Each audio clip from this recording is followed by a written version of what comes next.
হাজবেন্ডের ইনকাম কম থাকা সত্ত্বেও আমি যেভাবে হাজার হাজার লাখ লাখ টাকা দিয়ে আমার স্বপ্ন পূরণ করলাম, আজকে আপনাদের সাথে প্রমাণ সহ দেখিয়ে দেব।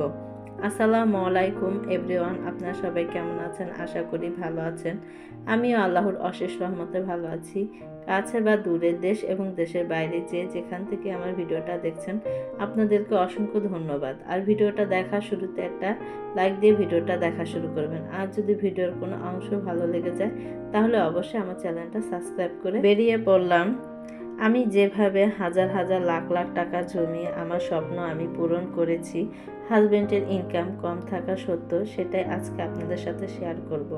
আজকে যাচ্ছি, আমার কিছু স্বপ্ন আছে, সেই স্বপ্ন আমি বাস্তবায়ন করেছি হাজবেন্ডের অল্প ইনকাম দিয়ে। কারণ মেধা এবং বুদ্ধি দোনোটাই লাগে। যখন হাজবেন্ডের ইনকাম কম থাকে তখন কিন্তু আমরা মনে করেন আমাদের বুদ্ধিটাই হয়েছে আসল। কিভাবে আমরা সংসারটাকে সুন্দরভাবে পরিচালনা করব, এই অল্প আয় থেকেই কিন্তু কিভাবে আমরা মনে করেন ছেলে মেয়েকে মানুষ করব, সংসার চালাবো, আবার কিছু টাকা জমাবো। আমি কিন্তু সবসময় প্রতিনিয়ত এই জিনিসটা করে থাকি। আলহামদুলিল্লাহ, আমি প্রতিবারের মতোই বলি যে আমি সাকসেস হতে পারি। কারণ একটা গৃহিণী আর একটা পুরুষ দুজনে যদি উভয় স্বামী স্ত্রী বুদ্ধি এবং যদি ভালো একটা মেধা থাকে তাহলে কিন্তু সংসারটাকে অল্প আয়ও অনেক দূর নিয়ে যেতে পারে। আলহামদুলিল্লাহ, আমি কিন্তু নিয়ে যেতে পেরেছি। তা সেখানেই আসলাম, আমার সব জিনিসটাই আপনাদের সাথে শেয়ার করব। আর এখানে দেখেন আমি অলরেডি কিন্তু এসে পড়েছি। আর এসেই বিশাল বড় করে নাড়া রেখে দিয়েছে, কারণ এটা গরুর খাবার, গরুকে খাওয়াবে। আর মনে করেন একটা মহিলা একটা পুরুষই পারে তার সংসারটাকে অনেক দূর নিয়ে যেতে। কারণ যদি বুদ্ধি না থাকে তাহলে কিন্তু কখনোই কোনো কিছু সম্ভব না। তা আমি আর আমার হাজব্যান্ড যেভাবে বুদ্ধি খাটিয়ে মনে করেন আমাদের স্বপ্নটাকে বাস্তবায়ন করেছি, অনেক কষ্ট হয়েছে, কষ্টের মাঝেও মনে করেন যে একটু সুখ পেয়েছি আলহামদুলিল্লাহ। তাই আল্লাহ পাকের দরবারে শুকরিয়া।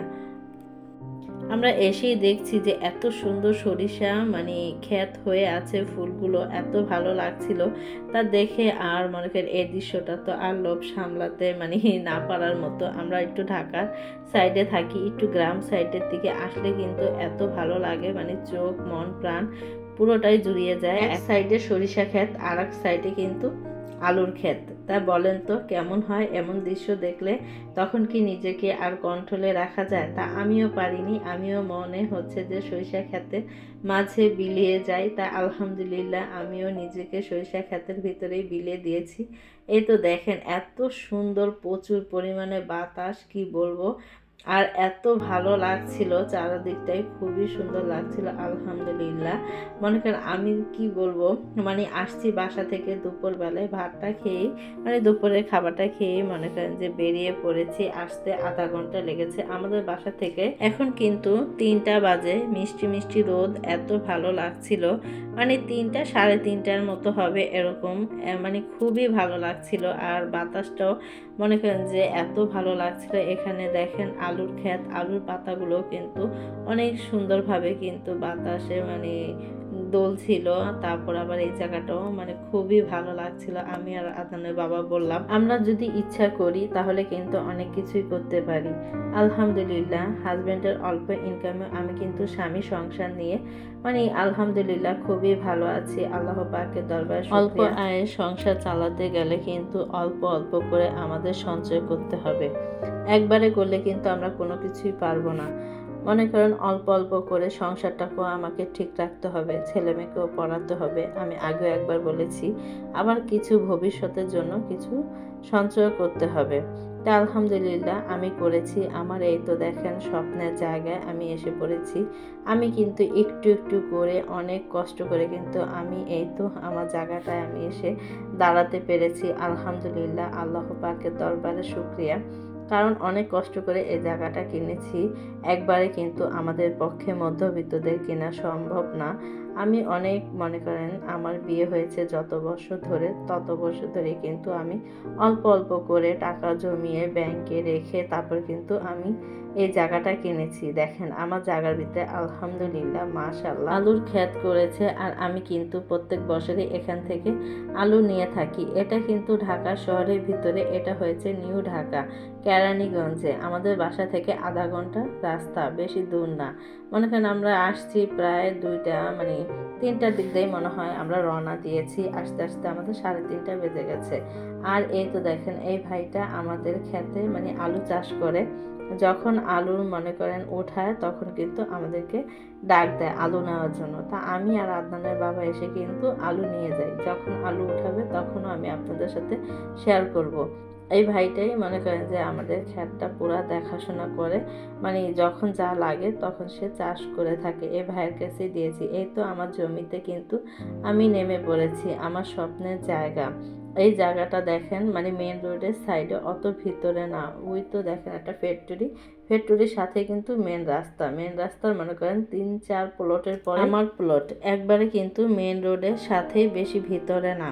আর ওই আশেপাশ দিয়ে দেখছেন সব কিন্তু বাড়িঘর। এটাই কিন্তু এই জায়গাটাই মনে করেন যে মাঠের মতো, এই জায়গাটায় চাষবাস করা হয়। আর এখন কিন্তু প্রত্যেকটা জায়গায় আপনার মনে করেন বেচা হয়ে গেছে। এখন সবাই মনে করেন এই তো ক্ষেত করছে, যার যার জায়গায় শেষে আলু ক্ষেত করছে। তা আলহামদুলিল্লাহ দেখতে কিন্তু খুবই ভালো লাগছিল। আর মাশাআল্লাহ গাছ কিন্তু এবার মনে করেন অনেক খুব সুন্দর হয়েছে আলহামদুলিল্লাহ। আর দেখতেও ভালো লাগছিল। আর নিজের জায়গায় মনে করেন দাঁড়িয়ে কথা বলছিলাম, এটা শান্তি কিন্তু অন্যরকম। তাই ভাইটার সাথে কথা বললাম যে যখন আলু উঠাবেন আমাদেরকে বলবেন। পরে বললো যে আচ্ছা আপা, আমি তো প্রতিনিয়তই বলে থাকি, বলবো। আর এখানে দেখেন কি বলবো, চোখ ধাঁধানো কর জিনিস, এত শাক হয়ে আছে সরিষা ক্ষেতে। এখানে সরিষা লাগিয়েছে কিন্তু গাছ হচ্ছে, এখনো ফুল হয়নি, একটু মনে করেন এত ঘন না। আর এখানে দেখেন ভর্তা শাক দেখে আমি তো আর লোভ সামলাতে পারছি না। আমার জায়গায় প্রতিনিয়তই আসলে আমি কিন্তু শাক তুলে থাকি, কারণ আমরা এই শাকগুলোই মনে করেন মিস করে থাকি ঢাকা শহরের ভিতরে।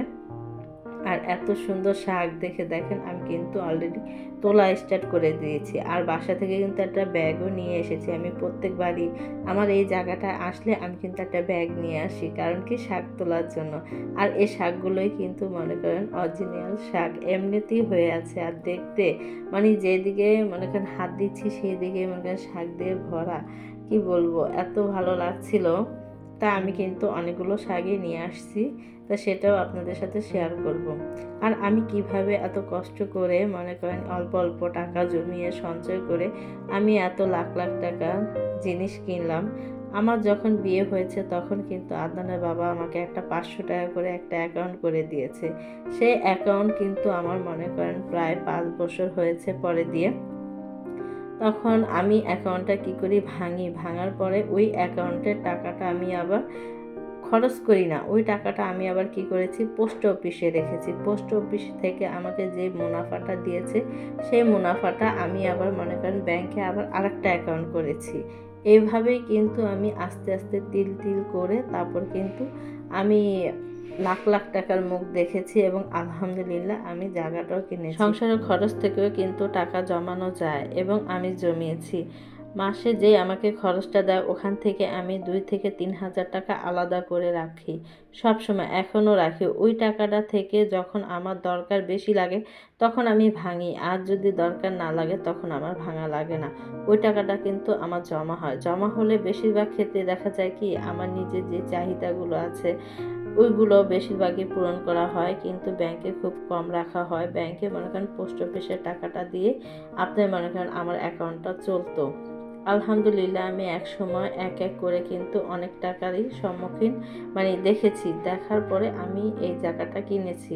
আলহামদুলিল্লাহ আমরা যদি মনে করেন বুদ্ধি খাটিয়ে না চলি তাহলে কিভাবে হবে, কারণ একটা ছেলে মেয়ের ভবিষ্যৎ আছে, আবার ছেলে মেয়ে মনে করেন থাকার একটা স্থানও দিতে হবে আমাদের। তা আলহামদুলিল্লাহ আমি পেরেছি আমার স্থান করা। ঢাকা শহরের জায়গা কিনা কিন্তু 4টেখানি মুখের কথা না। হ্যাঁ, দেখতে দেখা যাচ্ছে একটু গ্রাম, কিন্তু এটা গ্রাম না, এটা হয়েছে নিউ ঢাকা। কেরানীগঞ্জ কিন্তু ঢাকাই হয়ে থাকে। আর এখানে কিন্তু 1 টাকা 2 টাকা জায়গা না, অনেক টাকা জায়গা আমার। তা তা আলহামদুলিল্লাহ আমি যে মনে করেন আমার হাজব্যান্ডের অল্প ইনকামে আমি এত সুন্দরভাবে এত সুন্দর একটা জায়গা রেখেছি। হ্যাঁ, জায়গাটা রেখেছি প্রায় আমি 2-3 বছর ঘুরে, কারণ আমাকে দেখিয়েছে মানে একটু ভিতরে জায়গা, আমার ওইগুলো ভালো লাগেনি। আমি সবসময় বলি যদি আমি জায়গা রাখি রাস্তার সাইডেই রাখবো, একবারে মেন রোডে না। মনে করেন 2-3 প্লট পরে আমি জায়গা রাখবো, কারণ আমার মানে একটু ভিতরে আমার ওসব জায়গাগুলো কিন্তু তেমন ভালো লাগে না। আমার রাস্তার সাইডের জায়গাগুলো কিন্তু ভীষণ ভালো লাগে। তা এই কারণে মনে করেন আদনানের আব্বু আমাকে 2 বছর পর্যন্ত ভালোই জায়গা দেখিয়েছে, কিন্তু আমি ওই জায়গাগুলো পছন্দ করিনি। আমার এই জায়গাটা রাস্তার সাইডে তো আমার কাছে খুব ভালো লেগেছে। আর দেখেন আশেপাশ দিয়ে মানে হালকা পাতলা বাড়িঘর হচ্ছে, কিন্তু আমার অপর সাইডে কিন্তু অনেক বাড়িঘর। তা দেখছিলাম আর বলছিলাম এই জায়গার দাম কিন্তু আমরা আরও মনে করেন 2 বছর আগে রেখেছি, তখন ছিল অল্প, এখন কিন্তু আরও বেড়ে গেছে, কারণ সামনে কিন্তু পদ্মা সেতু রেল স্টেশন মনে করেন আমাদের জায়গা থেকে প্রায় সামনে। তাই মনে করেন যে আমরা যখনই টাকা জমাবো, একটু মনে করেন অল্প ইনকামে টাকা জমানোটা একটু কষ্ট হয়ে যায়। আপনি মনে করেন মাসে 1000 করে যদি একটা ফিক্সড করে একটা ডিপিএস করে রাখেন, তাহলে কিন্তু 5 বছরে অনেক টাকাই কিন্তু হয়ে যায় আলহামদুলিল্লাহ।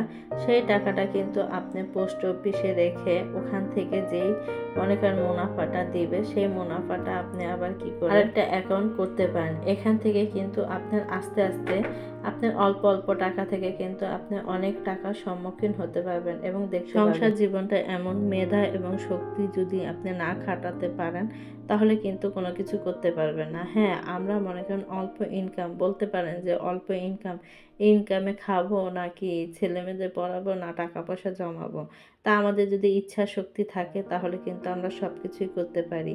কারণ আমি আলহামদুলিল্লাহ আদনানের বাবা কিন্তু আগে মনে করেন আরও অল্প বেতনে চাকরি করতো, তখন আমার আরও হিমশিম লাগতো, কিন্তু আমি তখন থেকেই 500 করে আমি দেখেন টাকাটা জমিয়েছি।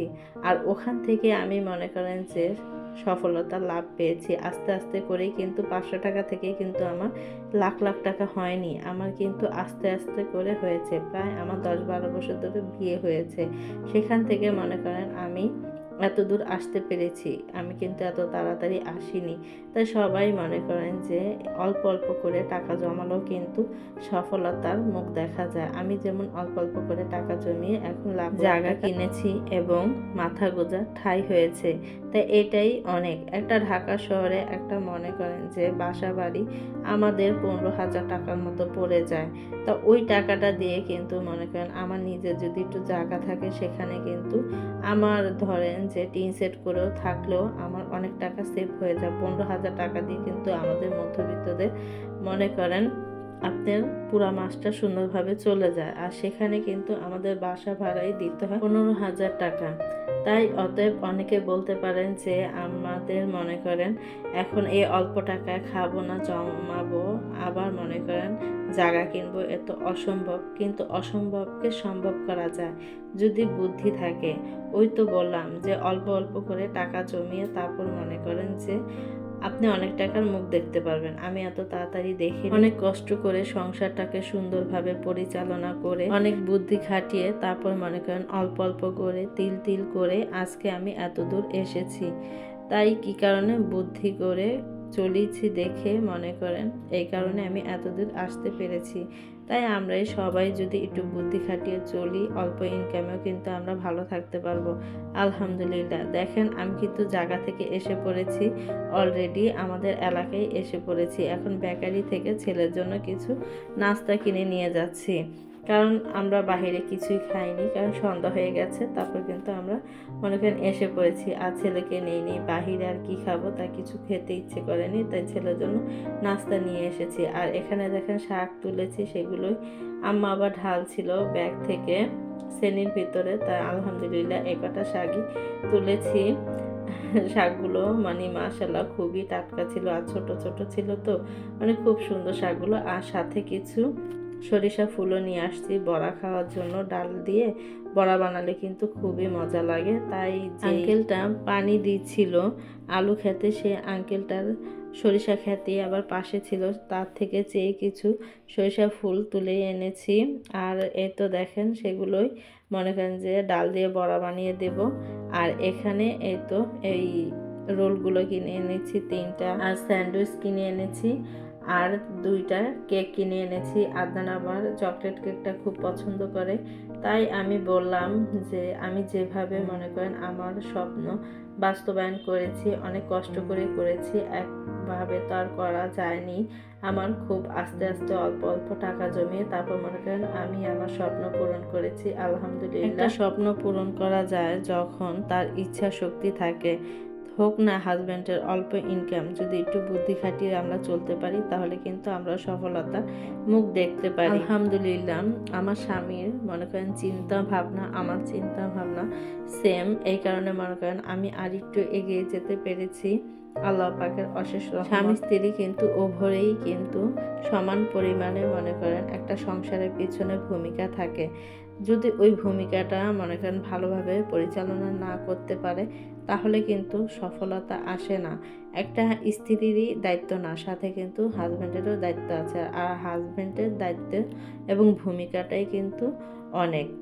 ভিডিওটা আর বড় করব না, সবাই ভালো থাকবেন, সুস্থ থাকবেন, আমাদের জন্য দোয়া করবেন, আমরাও আপনাদের জন্য দোয়া করি। আল্লাহ হাফেজ।